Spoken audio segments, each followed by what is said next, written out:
Bonjour à tous et bienvenue à Catch Club. On se retrouve pour le résultat de SmackDown du 21 février 2025 et hier soir on a le final boss de Rock qui a effectué son retour et il a fait une proposition à Cody qui nous a littéralement laissé sur le cul. Donc on va passer au résultat dans un instant, mais d'abord pour tous ceux qui ne sont pas au courant, je rappelle que la semaine prochaine je serai en voyage. Je pars demain, donc dimanche, et je reviens le 4 mars, du coup je précise et je suis désolé, mais donc dans la semaine qui vient, il n'y aura pas de review de Raw et de SmackDown, et il n'y aura pas de live react pour Elimination Chamber car je ne serai pas disponible, mais par contre j'ai fait une vidéo pronostic pour Elimination Chamber, donc elle sortira lundi, et j'essaierai de vous faire une review depuis mes vacances. Je vais voir si c'est possible avec l'équipement et la connexion internet que j'aurai à ce moment-là. Mais vraiment, sachez que je vais essayer, je vais tout faire pour pouvoir vous sortir une review de Elimination Chamber. Car en plus, on a The Rock qui sera présent. Donc c'est un show à ne pas rater. Et donc c'est parti, on passe au résultat. Et première précision, vendredi matin, vers 4h du matin, heure française, on a The Rock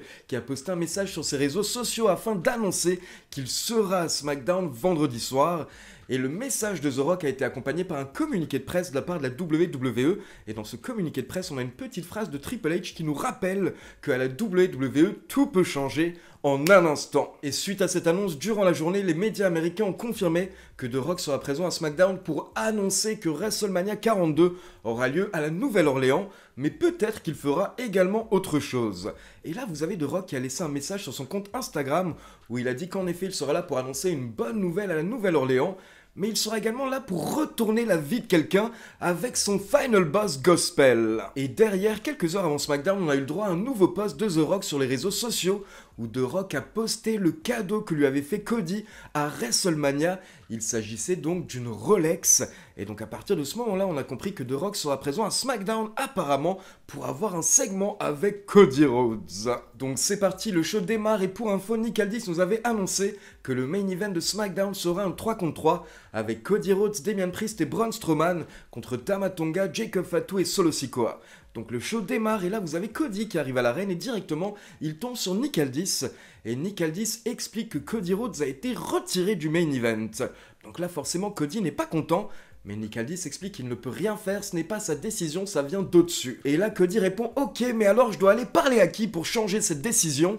Sauf que là Nick Aldis lui explique qu'il ne peut pas changer cette décision car elle vient directement du Final Boss.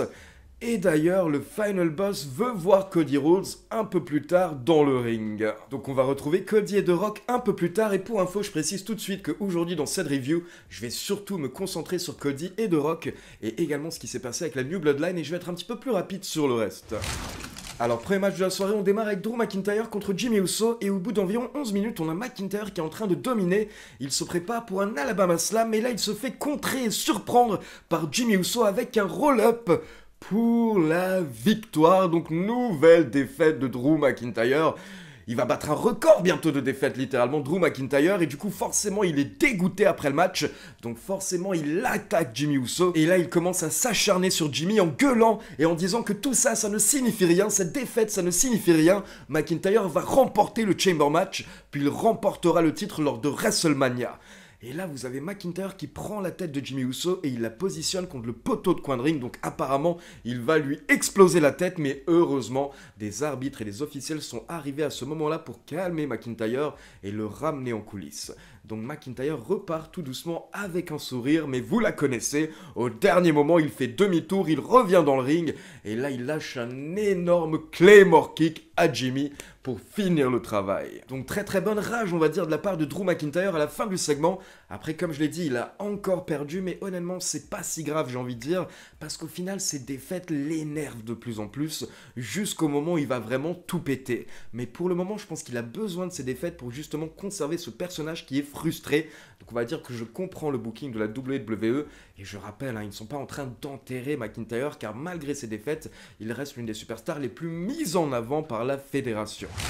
Ensuite, on passe en coulisses et on a Solo Sikoa qui arrive à l'arène et là il croise Tama Tonga et Jacob Fatu et directement Solo Sikoa s'excuse et il explique que ce qu'il a fait la semaine dernière quand il a frappé Tama Tonga, bien entendu c'était une boulette, c'était une erreur et Solo Sikoa n'a pas fait exprès. Et là vous avez Jacob Fatu qui répond à Solo, bien sûr que ce n'était pas fait exprès, on te croit, car si c'était fait exprès, tu ne serais pas debout devant moi. Donc sous-entendu, si c'était fait exprès, Jacob Fatu aurait déjà détruit Solo. Et du coup, pour info, comme Cody Rhodes a été retiré du main event, ce n'est plus un 3 contre 3 mais un 2 contre 2, avec Damian Priest et Braun Strowman contre 2 membres de la New Bloodline. Et là, vous avez Solo Sikoa qui mentionne le main event en disant qu'il sera au bord du ring pour soutenir Tama Tonga et Jacob Fatu. Mais là, Jacob Fatu n'est pas d'accord, il coupe Solo Sikoa et il explique que ces dernières semaines, Solo Sikoa n'était pas là et c'est Tama Tonga et Jacob Fatu qui ont fait tout le taf. Donc ce soir, Jacob Fatu dit que ce sera Solo Sikoa et lui lors du main event.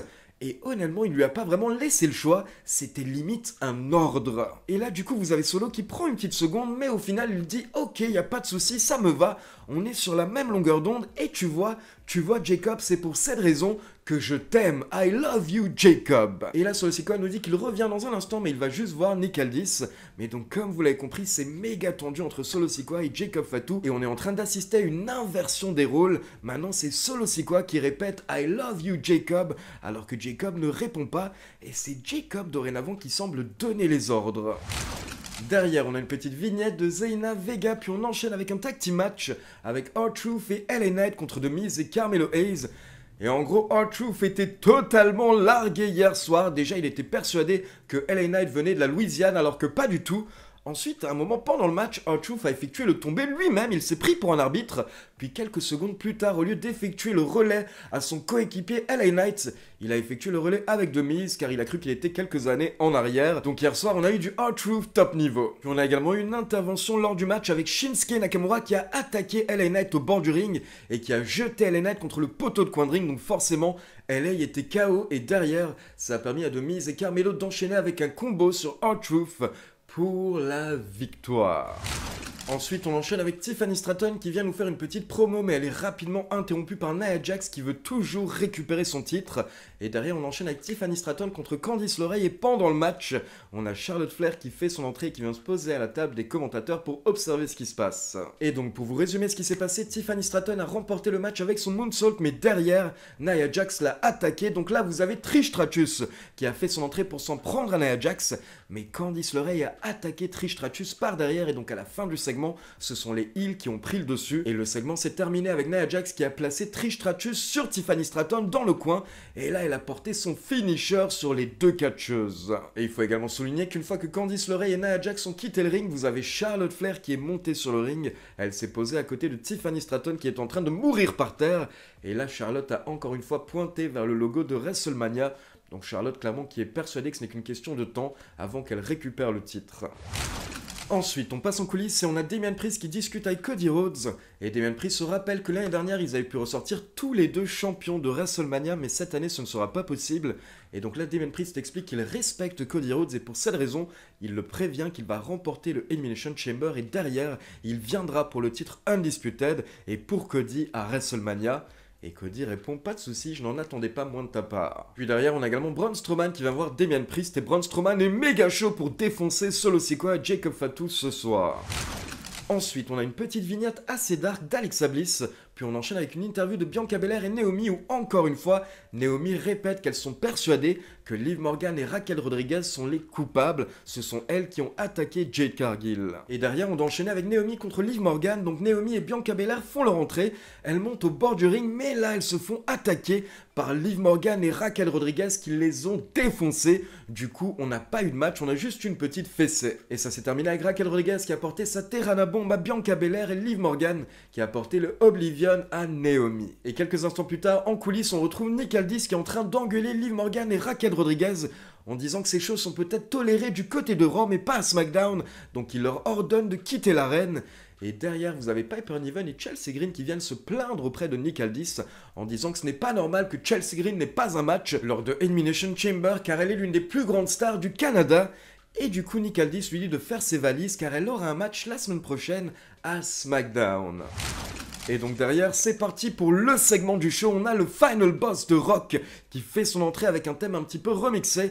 Et donc première partie de sa promo, on s'en fout un petit peu, mais en gros il a confirmé que WrestleMania 42 aura bien lieu au Superdome à la Nouvelle-Orléans les 11 et 12 avril 2026. Et donc lors de cette première partie de sa promo, The Rock était plutôt en mode gentil, en mode babyface. Il a chanté une petite chanson, puis d'un coup, il a dit qu'il était ravi d'être là, entouré par la plus belle collection de merde humaine possible. Donc là, d'un coup, il a commencé à faire un petit heel turn en pleine promo, et pour le reste de la promo, il se comportait un petit peu plus, on va dire, comme un méchant. Et là, The Rock nous précise qu'il n'est pas simplement là pour l'annonce de WrestleMania, mais il est également là pour parler à quelqu'un qu'on aime tous et qu'on admire tous. Il s'agit de Cody Rhodes, donc il nous présente le champion WWE qui fait son entrée. Cody monte sur le ring, il fait un petit câlin à The Rock. Je rappelle que depuis le premier Raw sur Netflix, les deux sont meilleurs potes. Et là justement, vous avez The Rock qui explique que les gens sont peut-être pas au courant, mais suite à WrestleMania l'année dernière, Cody et The Rock sont devenus amis. Leurs mamans également sont devenues amies. Ils montrent une photo de leur maman. Et The Rock insiste vraiment sur la relation qu'il a dorénavant avec Cody. Et The Rock précise que bien entendu Cody est le champion WWE, mais The Rock nous rappelle également que dorénavant il fait partie du board de TKO et que justement le boss de TKO, Harry Emanuel, a dit à The Rock que dorénavant la WWE lui appartient. Et The Rock nous dit qu'il n'est pas certain qu'on puisse dire que la WWE lui appartient, mais ce qui est certain, c'est qu'à la WWE, il est celui qui a le plus de pouvoir. Et là il dit à Cody: moi, ce que je veux pour toi, c'est encore plus.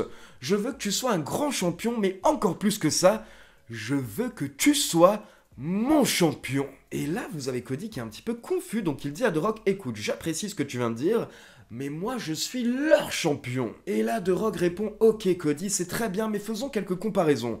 Toi, par exemple, sur Instagram, tu as combien d'abonnés? Tu as quelques millions d'abonnés, alors que moi, j'ai un demi-milliard d'abonnés, et c'est ça que je souhaite pour toi. Je souhaite t'ouvrir des portes, je souhaite te donner des opportunités que tu ne savais même pas qui existaient. The Rock explique qu'il peut réaliser tous les rêves de Cody, sa femme et sa petite fille, puis The Rock prend un instant pour répondre à quelqu'un de la foule, et là, il insulte la foule, donc clairement, on était à nouveau en mode vraiment final boss. Et derrière, The Rock devient encore plus sérieux et il explique à Cody que la seule chose qu'il a toujours voulu dans sa vie et qu'il n'a jamais eu, c'est un frère. The Rock nous rappelle ce qui s'est passé l'année dernière quand il est revenu pour prendre la place de Cody et il avait demandé à Triple H et Nick Khan d'expliquer la situation à Cody Rhodes, mais au final Cody a dit fuck, il n'était pas d'accord et The Rock a apprécié tout ça. Il dit que c'est pour cette raison que Cody est spécial et c'est pour cette raison justement qu'il l'a choisi pour l'élever. Mais attention, The Rock dit à Cody qu'il n'a pas besoin de répondre ce soir, il dit à Cody de rentrer chez lui et d'en parler avec sa femme, avec sa petite fille. Et là, The Rock nous balance qu'il sera présent la semaine prochaine lors de Elimination Chamber et à ce moment-là, il attendra la réponse de Cody, il attendra de savoir si Cody accepte de devenir son champion. Et The Rock termine en nous disant qu'il y a une chose qu'il veut plus que tout sur cette planète, et là, il pointe vers Cody. Donc Cody Rhodes pense que The Rock pointe vers le titre, et il dit à The Rock: ah bon, tout ce que tu veux c'est ça, c'est la ceinture. Mais non, The Rock dit que non, il se rapproche de Cody, et là, il pointe vers le torse de Cody, et il lui dit: non, ce que je veux, c'est ton âme. Et donc le segment se termine avec The Rock qui donne une nouvelle fois rendez-vous à Cody lors de Elimination Chamber, puis The Rock qui s'en va, il prend son temps, et pendant ce temps, on peut voir que Cody est totalement perdu, il ne comprend pas ce qui vient de se passer, et honnêtement, comme beaucoup de fans hier soir, j'étais totalement confus à la fin du segment. Pas vraiment parce que je n'ai pas compris ce qui s'est passé, mais parce que ça sortait tellement de nulle part. Les deux gars se sont fait des câlins il y a quelques semaines lors de la première de Raw, donc au final on pensait que leur storyline avait été jetée à la poubelle, et là vous avez le Final Boss qui est de retour juste avant WrestleMania, et qui nous sort une promo où en gros, il nous explique qu'il veut que Cody devienne son champion. Donc en fait, ce qui était beau pendant le segment, pour vous parler un petit peu de ce que j'ai ressenti pendant le segment, c'est que The Rock veut que Cody soit son champion, un champion corporate, alors qu'à l'heure actuelle, Cody est le People's Champion. Donc on a beaucoup de similitudes avec The Rock bien entendu qui était le People's Champion pendant une grande partie de sa carrière, mais pour rappel, à la fin des années 90, durant l'Attitude Era, The Rock avait dû vendre son âme au diable à Vince McMahon pour remporter le titre et devenir la plus grande star de la fédération et le Corporate Champion de Vince McMahon. Et là, j'ai l'impression que c'était la même chose que The Rock proposait à Cody Rhodes. Il était en train de proposer à Cody de vendre son âme à The Rock, donc de vendre son âme au diable pour justement devenir le Corporate Champion. Et à ce moment-là, il n'y a plus rien qui pourrait arrêter Cody Rhodes. Rhodes. Après, j'ai vu beaucoup de personnes faire une remarque en disant que ça n'avait aucun sens car Cody est déjà le champion, il est déjà le numéro 1, et je suis totalement d'accord avec vous, mais il faut penser sur le long terme. En gros, si Cody s'associe à The Rock, s'il s'associe au Big Boss, eh bien Cody devient vraiment inarrêtable. Il ne pourrait limite plus perdre le titre, car il pourrait tout le temps tricher, et le boss pourrait arranger les règles pour Cody, comme Vince McMahon le faisait pour The Rock à la fin des années 90. Donc en fait, le fait d'avoir The Rock dans sa poche, ce serait une sorte de garantie pour lui de ne pas perdre le titre, peu importe qui il aurait devant lui. Mais du coup, si Cody accepte l'offre de Rock, ça voudrait sûrement dire qu'il devrait effectuer un heel turn, car là, en gros, on a The Rock qui essaye de l'amener en fait vers le côté obscur. Et j'ai deux petites précisions par rapport à ça pour ceux qui suivent toutes mes reviews. Déjà, quand Cody était revenu à la WWE, puis qu'il avait remporté le titre, je vous l'avais dit qu'à un moment donné, il faudra qu'il effectue un heel turn et que j'ai hâte de le voir. Mais par contre, je vous avais précisé que ce sera pas tout de suite, ce sera peut-être dans 6 mois ou dans 1 an ou dans 2 ans. Et ben petit à petit, j'ai l'impression qu'on y est arrivé. À côté de ça, quand The Rock avait effectué son heel turn pour devenir le final boss, je vous avais dit que je verrais bien à un moment The Rock devenir une sorte de Vince McMahon qui abuse de son pouvoir, et j'ai l'impression qu'on se tourne vers ça également petit à petit. Maintenant, je tiens également à préciser que ça peut être un swerve, ça peut être une fausse piste, donc faut voir ce qui va se passer lors de Elimination Chamber. Soit Cody va accepter, et petit à petit, il va en effet effectuer un heel turn, et donc se joindre à The Rock, soit il va refuser, et potentiellement ça pourrait nous relancer la rivalité entre The Rock et Cody. Et on peut également avoir un scénario où Cody refuse, et du coup à ce moment-là, The Rock devra choisir un autre poulain pour justement prendre le titre à Cody. Donc honnêtement, comme je vous l'ai dit, j'étais quand même un petit peu en mode what the fuck pendant le segment, car ça sortait tellement de nulle part. Mais au final, je me dis qu'il y a tellement de pistes potentielles qui peuvent être intéressantes que personnellement, je ne vais pas juger tout de suite. J'attends avant de juger et on va voir ce que ça va donner lors des prochaines semaines. Maintenant, petite précision à ajouter également, il y a une conférence de presse après SmackDown où en gros The Rock a parlé, il a répondu aux questions en dehors de son personnage de Final Boss. Et là, il a parlé justement de ce qui s'est passé avec Cody. Et The Rock nous a expliqué que dans le catch, tout ce qui se passe, les storylines, etc., c'est pour mener à un match. Au final, tout se règle dans le ring. Mais justement, ce qu'il aime vraiment entre le Final Boss et Cody Rhodes, c'est que ce n'est pas à propos du titre WWE, ce n'est pas une question de match, ce n'est pas une question de kick et de punch, de sang, etc. Et selon The Rock, ce qui se passe entre Cody et lui, ce n'est pas obligé d'aboutir à un match forcément. Donc The Rock lui-même précise que ce n'est pas sûr qu'il affronte Cody Rhodes un jour, mais encore une fois, ça peut être une fausse piste. Donc comme je vous l'ai dit, on va suivre ce qui se passe avec attention, mais du coup ça ajoute encore plus de suspense à Elimination Chamber. Et petite info, lundi vous aurez donc ma vidéo pronostic de Elimination Chamber, et pour info, je l'ai tournée avant SmackDown, donc je parlerai pas de Rock dans la vidéo, mais vous pourrez voir que même avant SmackDown, je mentionnais déjà la possibilité d'un heel turn dans la vidéo pronostic. Donc je pense qu'on sentait tous un heel turn potentiel de Cody ces dernières semaines, ces derniers mois, et moi comme je vous l'ai dit, j'attends de voir ça depuis qu'il est arrivé à la WWE. On enchaîne avec DIY contre Pretty Deadly qui s'est terminé en no contest car au bout d'environ 6 minutes, les Street Profits sont venus détruire tout le monde. Donc là, vous avez les Motor City Machine Gun qui ont tenté d'intervenir, mais les Street Profits leur ont également mis une petite fessée. Puis derrière, on enchaîne avec une vidéo réponse de Kevin Owens qui nous dit que c'est bon, Sami Zayn a eu ce qu'il voulait, il a obtenu son match Unsanctioned lors de Elimination Chamber, mais Kevin Owens n'est pas content car clairement on sent que Sami Zayn veut mettre fin à la carrière de KO, et si jamais il met fin à la carrière de KO, bah ça va lui faire du mal, mais ça va également faire du mal à la famille de KO, donc forcément KO n'est pas content. Et là, il se pose des questions et il se demande, et par rapport à ta famille, Sami, que devient ta famille ? Et là, d'un coup, Kevin Owens nous montre la famille de Sami Zayn et Sami Zayn à travers une fenêtre. Donc en fait, cette semaine, on a Kevin Owens qui était en mode stalker. Et donc il était littéralement devant la maison de Sami. Donc là, vraiment, on a Kevin Owens qui pète de plus en plus un câble. Car là, on sent un petit peu qu'il est limite en train de menacer directement la famille de Sami Zayn. Et pour finir, Kevin Owens nous dit qu'il ne pardonnera jamais Sami Zayn car Sami Zayn est égoïste. Donc il lui donne rendez-vous à Elimination Chamber et il lui rappelle une dernière fois que tout ce qui se passe, c'est de sa faute. Et donc on passe au main event avec Damian Priest et Braun Strowman contre Jacob Fatu et Solo Sikoa, accompagnés par Tama Tonga. Donc on a l'entrée de la New Bloodline, on peut les voir depuis les coulisses. Vous avez Solo Sikoa qui fait un petit speech, mais rapidement, il est interrompu par Jacob Fatu qui fait un magnifique speech. Et là, encore une fois, on a clairement senti, quand on voyait ces New Bloodline, qu'il y avait toujours un leader, mais dorénavant, le leader, ce n'est plus Solo Sikoa. À l'heure actuelle, le leader, c'est Jacob Fatu. Et pour rappel, la semaine dernière, c'est Solo Sikoa qui a fait une boulette en frappant Tama Tonga. Mais cette semaine, c'est Jacob Fatu qui a fait une boulette, car à un moment, il veut super kick Damian Priest, mais Damian Priest esquive. et du coup il a super kick Solo Sikoa sans le faire exprès. Et ce qui était limite marrant, c'est que derrière, on voit la gueule de Jacob Fatu, et il avait même pas vraiment l'air de s'en vouloir. Mais du coup, là, vous avez Damien Priest qui en profite, il jette Jacob Fatu à l'extérieur du ring, et là, vous avez Braun Strowman qui fait son chouchou sur Jacob Fatu et sur Tama Tonga, et derrière, Damien Priest termine le travail avec son chokeslam sur Solo Sikoa pour la victoire. Allez, on enchaîne avec l'avis de Pierre, puis ma conclusion. Coucou les petits chats, on se retrouve pour un nouvel unboxing. On m'envoie pas beaucoup de colis ici. Qu'est-ce que ça peut être? C'est une casquette Catch Club! N'hésitez pas à acheter Catch Club, c'est de la très bonne qualité. Bon, par contre, quand je mets une casquette à l'endroit, on a l'impression que je travaille chez Quick. Sur place ou à emporter? Eh bien, c'est sur place cette semaine qu'on démarre cet épisode de SmackDown à la Nouvelle-Orléans. Et on commence par un match entre Jimmy Uso et le roi de ce monde, le GOAT des GOATs, Drew McIntyre. Drew McIntyre qui va perdre contre Jimmy Uso. Oula, désolé les mecs, continuez la réunion sans moi, je vais aux toilettes, je vais aller démouler un gros Drew McIntyre là. Alors pour ceux qui n'ont pas compris, c'était une vanne liée au fait que la WWE considère Drew McIntyre comme une énorme merde. En vrai, l'aftermatch était plutôt cool. Drew McIntyre évidemment n'accepte pas de perdre contre un jumeau random qui fait même pas il va attaquer Jimmy Uso et lui porter un magnifique Claymore. Quel bonheur, oui, ça j'adore. Je n'ai qu'un mot à dire à Jimmy Uso, chais, comme on dit en Franche-Comté. LA Knight fait équipe avec R-Truth. Voilà, bientôt il jobbera contre Otis en live event, c'est qu'une question de temps. C'est l'heure d'accueillir le gros caillou, The Rock est à SmackDown, c'est l'événement de cet épisode. Il débarque avec une version modifiée de sa musique à la sauce Nouvelle-Orléans, car ce soir nous sommes à la Nouvelle-Orléans, mais pas que. Il nous annonce que la Nouvelle-Orléans accueillera WrestleMania 42.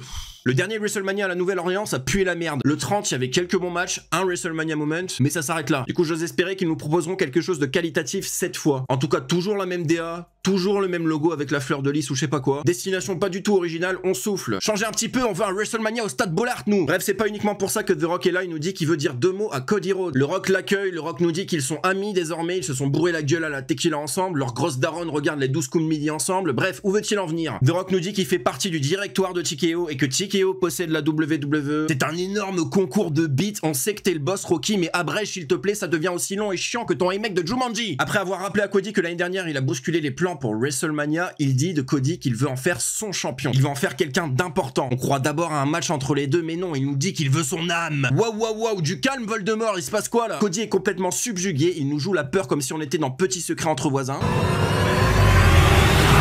J'ai hâte de voir où tout ça va nous mener. Est-ce que ça va nous mener à rien du tout comme son apparition à Bad Blood? Ou est-ce que ça va nous mener vers un corporate Cody heel détestable que The Rock va prendre sous son aile? Oh là là, ce serait tellement bien si c'était ça. Est-ce que Cody va refuser? Ça va se terminer par un match entre les deux à WrestleMania comme on pensait depuis longtemps? Ou alors est-ce que Triple H a juste appelé The Rock à la rescousse parce que cette année la road to WrestleMania, soyons honnêtes, elle pue la merde. On verra tout ça le 1er mars à Elimination Chamber, date butoir à laquelle Cody Rhodes doit donner sa réponse au Rock. Je ne comprends pas pourquoi ce segment n'était pas le main event de SmackDown, parce que le main event c'est Damien Priest et Braun Strowman contre Jacob Fatu et Solo Sikoa. Autant vous dire que ça me fait moins rêver. Jacob Fatu va accidentellement frapper Solo Sikoa, on se dirige vers un match entre les deux, vers une explosion de la Bloodline 2.0 et bah je m'en tamponne complètement, vraiment. Pour moi depuis les Wargames, bah Solo Sikoa j'en ai plus rien à carrer. J'en avais déjà pas grand chose à foutre avant, mais bon c'est un autre débat, c'est un autre débat. C'était un épisode de SmackDown plutôt correct, je vais donner la note de 6 sur 10, mais soyons honnêtes, c'est le segment entre The Rock et Cody Rhodes qui a relevé le niveau. On a quand même eu du bon catch, le match féminin c'était cool, le match tag team c'était très cool, mais en attendant globalement le seul problème en ce moment c'est qu'on n'a pas l'impression que WrestleMania c'est dans 2 mois. Espérons qu'il se bouge un petit peu le cul après l'Elimination Chamber et que ça bouge vraiment dans les storylines. Waouh, j'ai rechangé de casquette, je suis Arturo Brachetti du catch français ou quoi? Bonnes vacances Ali, à la prochaine, merci à tous et vive le catch. Alors merci beaucoup Pierre, et attention, petit scoop pour tous ceux qui sont restés jusqu'à la fin de la vidéo, c'est bon, on est entre nous, donc je peux vous dire un petit secret, c'est qu'en réalité la semaine prochaine je ne pars pas en vacances. Alors je pars, j'ai un voyage, et je ne peux pas vous dire par rapport à quoi, mais tout ce que je peux vous dire, c'est que dans 10 jours quand je serai rentré, j'aurai du beau contenu à vous montrer, du contenu pour Catch Club, et du contenu pour Kiffland. Donc c'est tout ce que je peux vous dire à l'heure actuelle, mais voilà, suivez-moi sur mes autres réseaux, notamment sur Twitter et sur TikTok, @lecatchclub, et sur Instagram, @catchclubofficiel, pour suivre un petit peu toute mon actualité la semaine prochaine. Vous verrez, il y aura quelques surprises. Et donc par rapport à la conclusion, je pense que j'ai tout dit pendant la vidéo par rapport à Cody et The Rock. Ça nous relance clairement les choses, mais on ne sait pas ce qui va se passer. On ne sait pas si Cody va accepter l'offre du Rock et ce que ça pourrait donner. On ne sait pas si Cody va refuser derrière, si ça va énerver The Rock. Il y a plein de possibilités possibles, mais du coup clairement, ça ajoute encore plus d'intérêt à Elimination Chamber la semaine prochaine. Et à côté de ça, comme je vous l'ai dit, ce qui est également frappant lors du show, c'est Jacob Fatu qui est clairement en train de prendre le pouvoir au sein de la New Bloodline. Donc voilà, c'est tout pour les résultats de SmackDown. Maintenant, comme d'habitude, c'est à vous. N'hésitez pas à me laisser vos avis dans les commentaires. N'oubliez pas de checker la vidéo pronostic qui sortira lundi. Et comme d'habitude, n'oubliez pas de liker la vidéo, de vous abonner à la chaîne et de cliquer sur la petite cloche pour être informé de la sortie des prochaines vidéos. Ciao tout le monde!